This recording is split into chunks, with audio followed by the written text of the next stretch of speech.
Welcome to the Tech Sharmit podcast, where technology is not just news, but the roadmap to the future.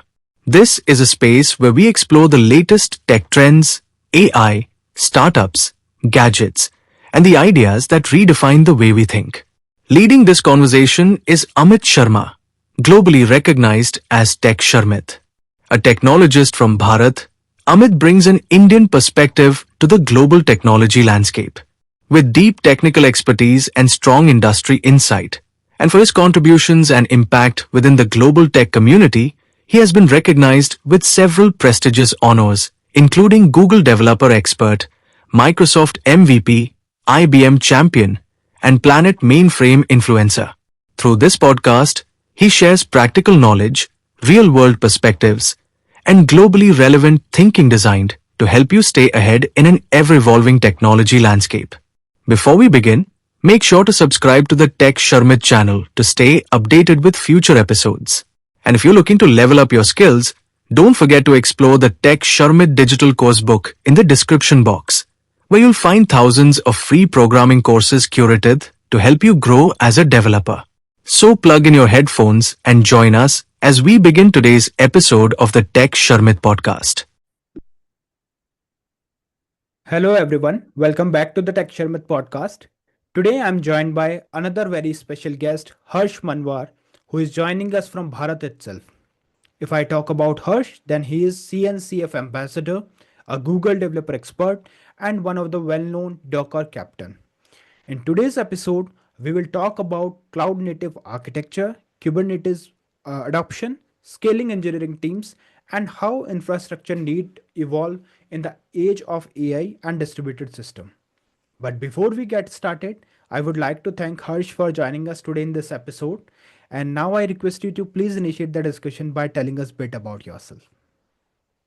Hello to everyone. I hope everyone having great time that hearing this podcast. I would also like to specifically say that thank you to Tech Summit for considering and inviting me. And it is really my pleasure to share my insights, my experience on CNC, of my experience with GD, Kubernetes, and all the experience that I have over the period of time. So yeah, really lucky to have over here and really excited to share the insights on the questions and the discussion that we will be having on all the CNCF landscapes and all other things. So thank you once again for inviting on the podcast.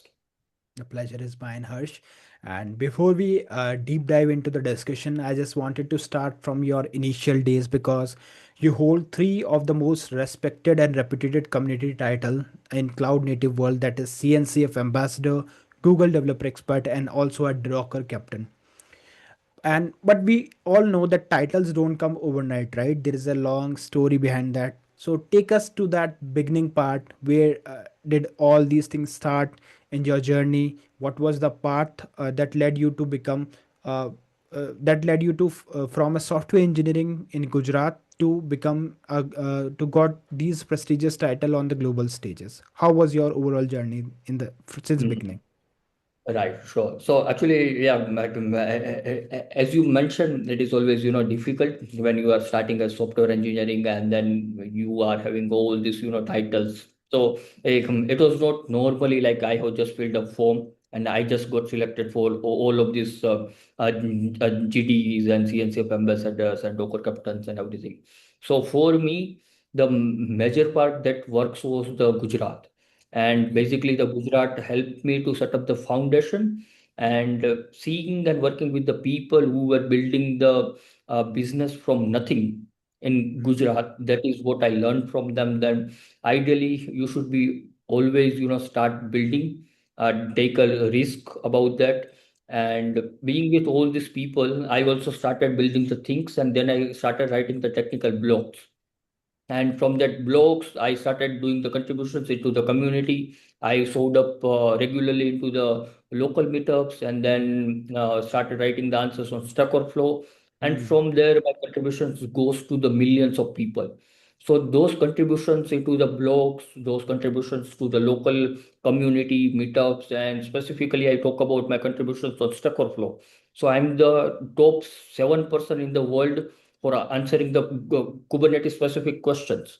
Okay. So those my contributions really helped me to focus my contributions to community and get these titles, and being a part of this community and always ahead to help out the people and how I can solve their complex problem that they are facing. So somewhere, yeah, I would say it is an ecosystem of Gujarat. It is people, those I worked with, and the culture specifically. It is always challenging. You have to do always better, and those experiences help me somehow. Yeah, I'm also agree with this point that especially the people of Gujaratis, they are popular across the world for their challenging mindset, that they know like how to start, from where to start, and when to start. So they are always came forward with some innovative ideas and that business mindset. And I think this is the same in your case as well, because how you started and step by step you achieve all these titles, as well as you have contributed in different Yes. ways. And I think you are also the GD, the Google Developer Expert. So I think you also might be aware the level of contributions that we are doing for the community. The way I have also seen your contributions, the way you are helping the people and doing the students, helping out them with the course and everything. So yeah, it's all about helping out the people. It's all about contributions and all those things. Definitely. And I think this is the right moment to inform all the audience that if you are looking for such title, just don't go and follow the titles in order to achieve the certification, because once you start contributing it, these all things will already came into your world, or they will came into your part when you want to achieve it, because this is not only to achieve something, it is for contributing something. So when you start contributing, these all things will came into your picture very soon. So Right. just try to contribute more. All right. So Harsh, before we move to the next part, I just wanted to know a bit more about the blogs that you are creating. So where can audience find those blogs? Are you still contributing in terms of blogs, or you have changed your approach nowadays in the era of AI? Yeah, so actually, previously I used to do most of my contributions on Stack Overflow. Okay. I used to write the answers for the Kubernetes. Then later I changed to the Medium. So all of my current blogs, articles, and everything are there on Medium. If I can, Okay. anybody would like to follow that everything. And these days I recently stopped writing the articles, and now I started writing a book. So Okay. as of now, when we are doing this podcast and we are recording, I'm also working on writing on one book that is about the operational AI, and it is all about how the people and everybody can get the idea how to manage the AI with the containerization, Kubernetes, and all those things. So that is about operational AIs and everything. So I think that book will be also available in PDF very Okay. soon. Hopefully in April it will be published. So yeah, but still my all the blogs and everything are open there. Anybody can search me on Medium, Stack Overflow. All the answers are there, and all the contents are open source only. So no, there is nothing, anybody have to worry about that. Perfect. So I think those who are looking for those kind of blogs and articles, they can simply go and check out Harsh blogs over the Medium. And yeah, I think now we are good to talk about the next part of the discussion, that is the India's cloud native adoption. So, Harsh, how do you see Bharat's or India's cloud native adoption trajectory compared to what you have observed globally through your CNCF and Google roles? Do you see any similarity between both of the ecosystem, or there are something that is completely apart from each other? So I think India is really ahead into the game of adoptions of CNCF specifically, because what over the period of time that I have observed is India's cloud market is going and increasing, improving with a 25%. There, so the cloud market is improving. The larger company, larger organizations, startups, and everybody started adopting the CNCF projects, the whatever this landscapes of there. And being in Gujarat specifically, I talk about the Ahmedabad-based company that I more have exposures to. Those people are really using this CNCF projects. So if I talk about the trajectory specifically, it is still improving, but yes, I'm seeing that people are getting more comfortable with these projects that are available. And somewhere I have noticed that GitOps, FinOps, and all these types of other tools and technologies that are available into the CNCF, the startups and ecosystem started, started accepting those projects and implementing it internally for that. So yeah, somewhere I think India is really good into the game. Okay. India is really doing well, and in future I think we will be ahead of everyone else. That's great to hear, like how India is contributing globally, how they are coming forward to contribute to the global platform by technologies as well as the providing the needful resource to the world. So that is great to know how Yes. the Indian community is doing that. And I have also seen that so many Indian freelancer developers are also there. The community folks are there. People like me, people like you, and all of these types of people are doing the contributions to the CNCF projects.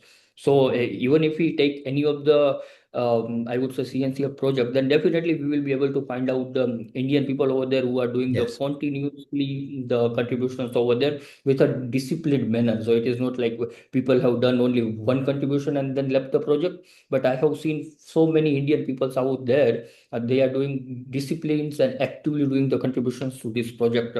Even if we take the best project of Kubernetes, I have seen Mhm. so many Indian peoples are doing regular commitment improvement to that project. So it is continuously improving. These people are also helping out into the communities and everywhere, giving the talks and all those things.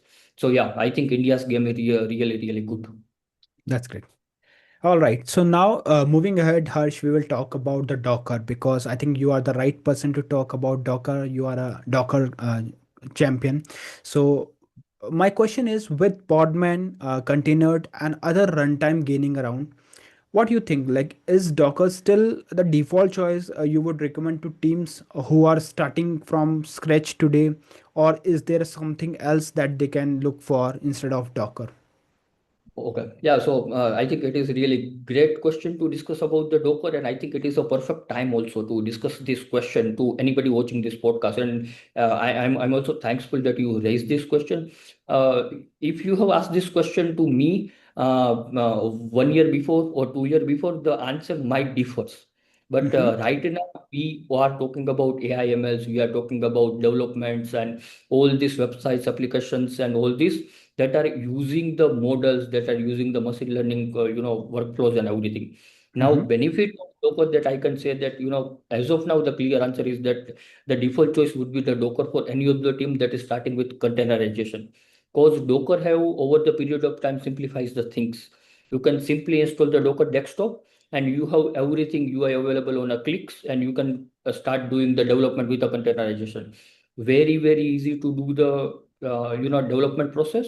And anybody, if you are beginner also, you can start installing and start using the Docker. What is the main benefit that I'm seeing? As I said, the before the 1 year or 2 year answer might be different. The Yeah. main benefit I'm seeing is something called the Docker model runner. With Mm-hmm. that, you can run your LLM model locally. With Docker as a part of container, you don't have to do anything. Run one two commands, and you have model running in your laptop. So regardless of you having a GPU issue or memory issues or anything, you don't have to worry about anything. And Okay. developer can focus on the development part. If they are building any websites, apps, or anything, they can easily do that. They can easily test out with the actual LLM model. So that Mm-hmm. is the main benefit that I can see why Docker is ahead little bit of the Podman and everything. While if we focus on specifically the containerization, then so many other options are there. Podman is there, Containerd is there, and all those Correct. things. But still, if we see the Stack Overflow data, the Docker is the number one tool that is used by all the developers. And it was there in 2025, it is there in 2026 data and all this. So I think Mm. it will be the great choice. And you know, as I said, considering the development workflow, it is the best Best tool. choice and best tool that someone could have. All right. Okay. And Harsh, if we compare Kubernetes with Docker Compose, so what do you think? Like, when should a team not use the Kubernetes, and what are the signs that a simpler setup like Docker Compose or managed pass would actually serve them better instead of Kubernetes. So how you will decide, what are the key parameters on which you decide these things? Yeah, right. This is, I think, another good, question from your side. Again, so many people get, confused. What is the things? The clear answer would be something like 2 to 3 parameters that everybody would, have to check before they start any project. Okay. The first is how big your team is. If you have only the team of 5, 10 people and only one people knows the Kubernetes, then it is more like you are adding the complexity to your team. You are adding the burden to your team as only one people knows the Kubernetes. And Mm-hmm. Kubernetes is not a simpler things when we talk about it. It is a really, really difficult and so many components are there to manage, and it is a complex system that someone could have to handle. So always, check what is the your traffic that will be coming to your products and everything. So you should be having the idea, you should have some predictability about your product. So if I says about in a step, the first one is how big your team is, Okay. how many people knows the Kubernetes very well, including the networking, RBACs, and all these complex things out Okay. of the team. The second one would be the traffic that will be using your website applications or whatever you are building, uh, whether it have the predictable traffic or the dynamic traffic will be coming. Then Mm. accordingly, you should introduce the capacity planning with either Docker or the Kubernetes. But Kubernetes should be your last choice when you have a very big team of 30, 40 people, and you have the experts available, and you have the actual idea what you are building, stateful applications, stateless applications, and how the things should be flowing out. So yeah, that would be, I think, easiest answer to Yes. uh, get get the difference. Yes, and I think it is clear to all of those folks who are into this role, because these are the pre-analysis that is needed, as Harsh explained, that you firstly need to look into your team, their expertise level, and the requirement, and accordingly, like, you can decide which one is to the best option to select and proceed with. So yes, I think these are the parameters which Harsh shared that can be utilized in order to decide when to opt for Kubernetes and other alternative solutions. All right. So Harsh, now moving ahead, we will talk about your another role, that is CNCF ambassador.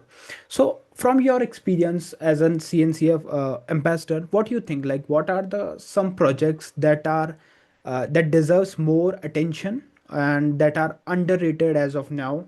And every member of CNCF should know about at least these projects that you think is underrated and deserve far more attention nowadays.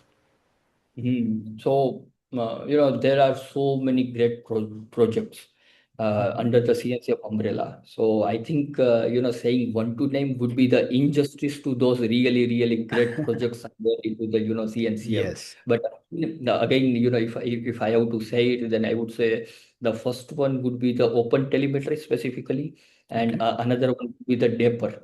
So open telemetry is really good tool that in single open telemetry tool you have all the options for observability, the tracings, and all the options are there. So previously we used to have a 5, 6, 7 different tools, and then we used to get the Grafana dashboards and get telemetries, observabilities, tracing server, everything into the one dashboard. While Mm. it would be really easy now with open telemetry, and I have seen people started adopting the open telemetry projects, and even in few of my projects I'm also using the open telemetry specifically. So it is really, really great addition, or I would say the best things to implement when you need a such level of monitoring, the telemetries, the dashboards, and all those things, the tracing part and everything. While the Dapper is there to solve out the burden of distributed microservices.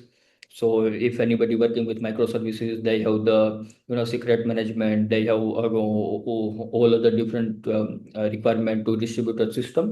Then the Dapper is also really good projects from the CNCF side. So I think this both project everybody should be knowing or having the idea how easily they can start if they want to do anything. Yeah, at least they can start exploring these Yes. projects, so that they will understand why it is so important and why Harsh is recommending that. So I think you Yeah. guys have got the task to explore it and just figure it out, like what are the key benefits of utilizing these projects. That's right. And I have also talked about this board project. Those are, really good into the SaaS. But if you want to Yes. explore for the machine learning AIs and everything, then, so many other projects are there. For example, AI Bricks is there that could help to, schedule the workloads and all other things with AI MLs and everything. So, ML Flow is there. And so other tools are there for machine learnings and AI also. Considering the SaaS and everything, I just suggested the Open Telemetry and Dapper. Yeah. Okay.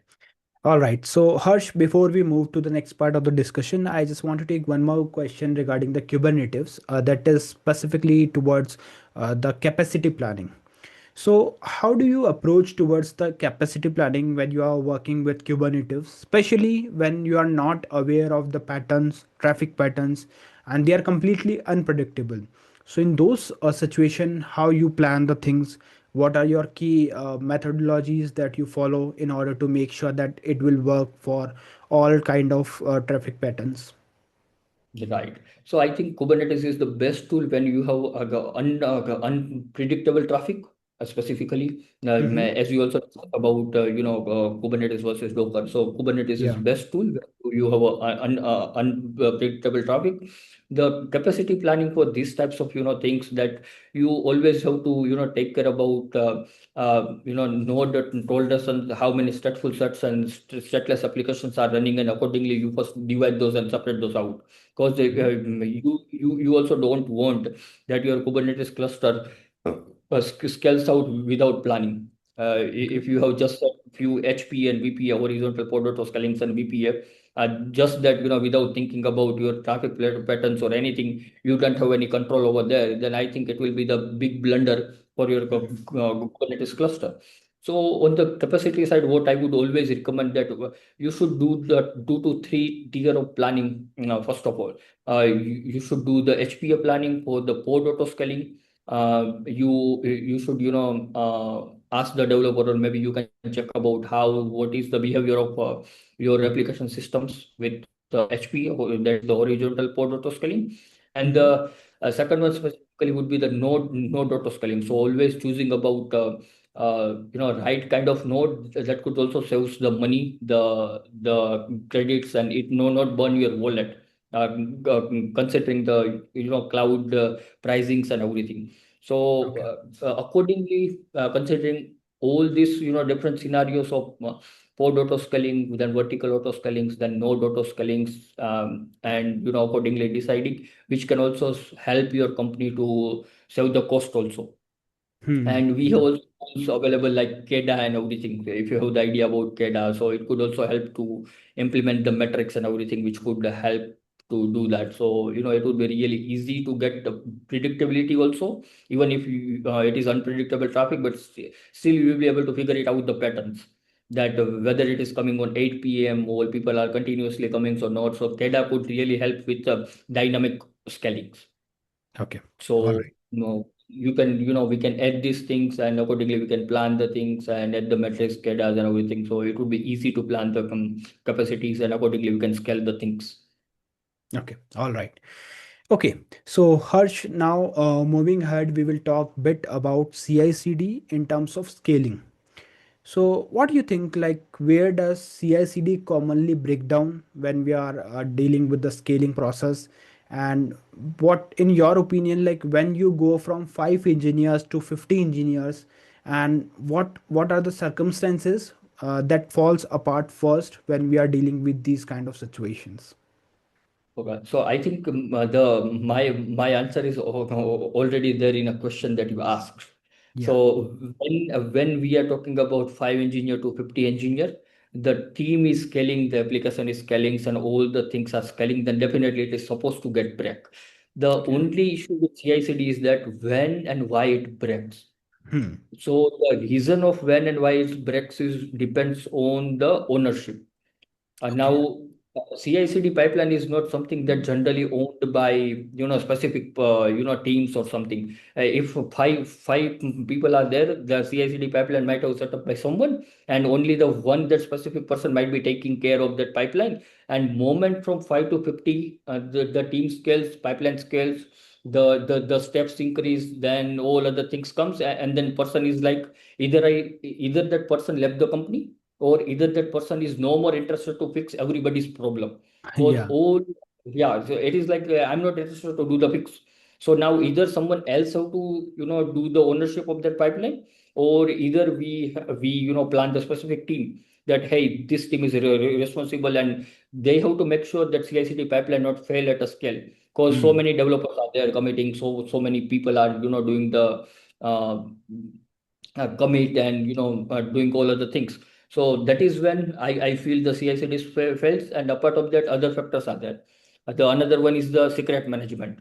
Now you have a 50 developers, everybody have a different types of secrets when they are doing the developments and everything. If you don't have a vault or some central place where you are managing secret, then definitely it is supposed to gonna fail, and everybody introducing their variable into CI/CDs, and doing the commits and everything. You don't have checks there. You don't have a specific team that is managing there. So that is the level when it is completely fail, and it is completely blunder and mashed for any team, if they have not a proper process, proper ownership, not that. Okay. All right. So now, Harsh, although like there are so many things that we can discuss technically, but we are short on time. So before moving to the next segment of the discussion, I want to take one more technical question, and that is regarding the AI in ML, because AI ML workloads have a very different infrastructure demands nowadays. So what do you think, like what changes when you are designing infrastructure for an ML pipeline versus the traditional microservices application? So do you see any similarities, or maybe something that is completely apart from each other? What is your opinion between the difference ML pipeline and traditional microservices application? So I think definitely it is a difference are there when we talk about a normal pipeline, or when we talk about AI/ML. The specific things that is matter is the specialized hardware. Because Okay. you can expect that your normal application server or website or CI/CD pipeline or whatever we talk, it can run on any of the hardware, unless and until there is no specific hardware requirement are there. But when you are planning your machine learning or AI workloads, definitely you have to consider about the specialized hardware into the planning, because few those workloads might be using the CUDA cores. Those Mm-hmm. workloads might require NVIDIA GPUs, or they are supposed to build and run on the AMD, or some developers are there who are using the Mac, and then they are building it. Then it's supposed to run on ARM processors only, Hmm. right? So Right. considering the hardware requirement, that is the first things that you should plan when we have to plan these machine learnings and AI workflows and everything. And then accordingly you can plan the other things about the capacities, and all other pipelines and everything that you have to do for that. Okay. Okay, so Harsh, now moving ahead, we will talk a bit about the support network, because we all know that behind every successful person, there is a network of support. So, looking back on your career, who were the key people around you who had a defining impact on your journey so far? And so, yeah, I think so many people are there, and I'm really, really thankful to each one of those people I have met, and I have learned from there. So whether those people will, those were my mentors, or my current mentors, and everybody who are helping me. So I'm really thankful to each and every one of them. But if specifically I have to say the names, then in Ahmedabad, that was my first or second company that I would say I joined, and from there my career exponentially grows. I learned so many things from people around me. I learned so many things from the CTOs, CEOs, and everything, and that the name is the Maruti Tech Labs, based in Ahmedabad.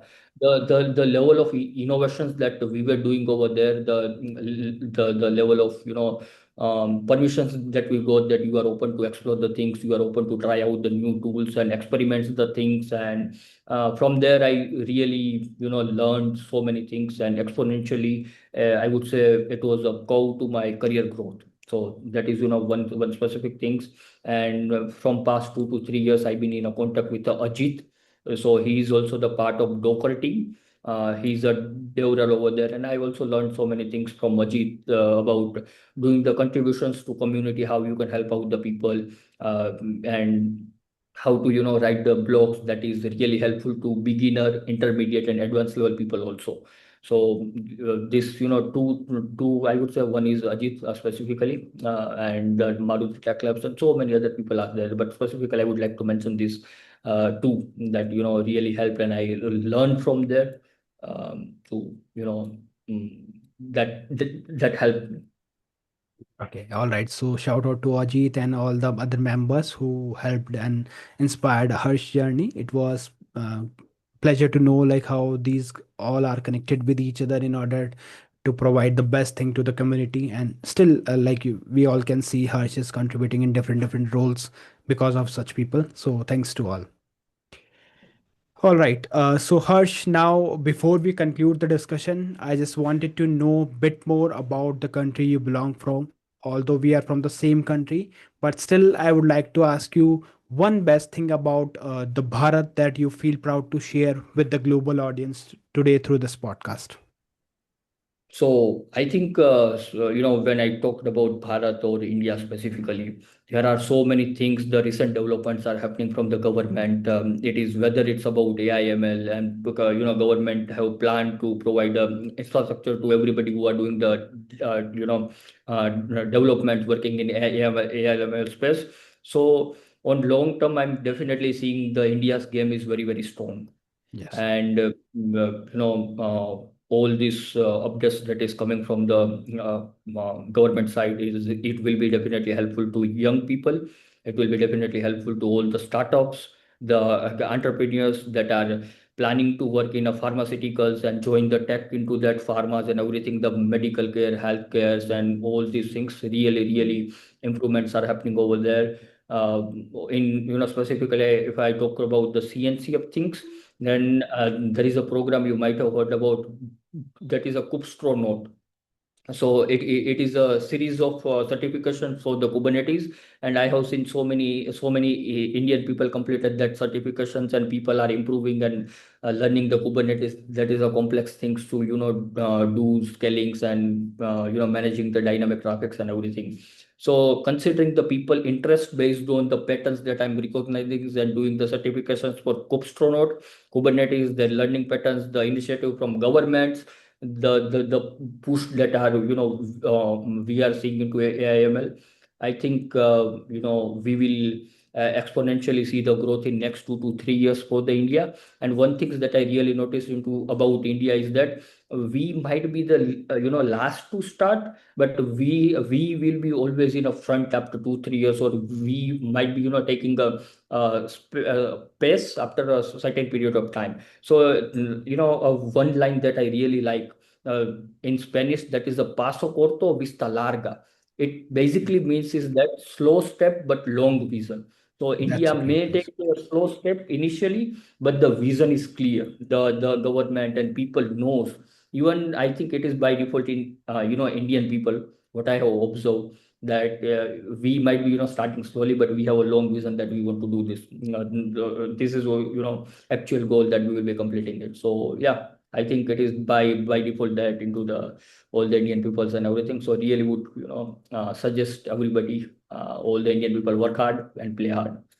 Yeah, being an Indian, I'm also agree with all these points because the way government is also taking such initiative, these are commendable efforts, whether it's AI summit or the AI related initiative taken by the government. It is really encouraging the young developers to come forward with some innovative solutions in terms of AI and artificial intelligence. So it is good to know like how everyone is working together in a collaborative manner. So, yeah, thank you so much, Harsh, for joining us today in this episode and for sharing so much information regarding your work, Kubernetes, AI, as well as the right approach to deal with the obstacle that come in development phase. It was really a pleasure talking with you, and I hope you also enjoyed the discussion. Yes, yes, absolutely. I'm also again thankful to you for inviting and really, insightful this podcast, and you're consulting me to share my whatever experience insights I hold over the period of time. So again, I'm also thankful to the Dexter Mid channel, and yeah, it was also really pleasure for me. Thank you. Thank you.